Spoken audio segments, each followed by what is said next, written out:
तर संकट समयी मोदी केवळ वल्गना करतात असा आरोप सामनामधून करण्यात आलाय। शहांच्या कार्यकाळामध्ये गृह खात्याची यंत्रणा राजकारणग्रस्त झाल्याची टीकाही सामनामधून करण्यात आली आहे।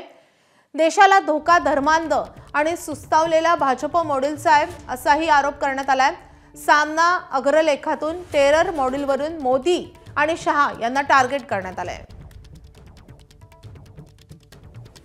दिल्ली बॉम्बस्फोट प्रकरणावरून सामनामधून ही टीका करण्यात आली आहे। नेमकं काय म्हणण्यात आलंय सामनामध्ये, कशी टीका झाली आपण पाहतोय। देशावरील संकट समयी मोदी केवळ वल्गनाच करतात। निवडणूक प्रचार सभातही लाल किल्ला बॉम्बस्फोटावर मोदी यांनी तेच केलं।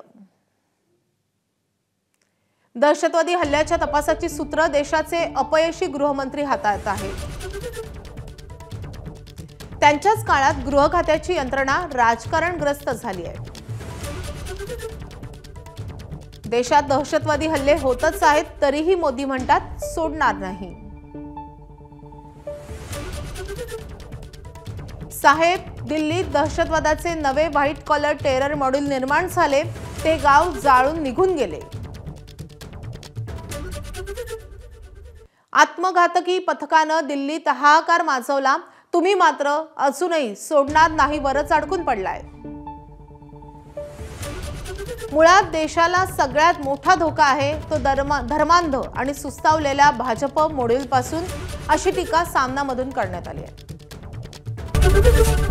एबीपी माझा, उघडा डोळे बघा नीट।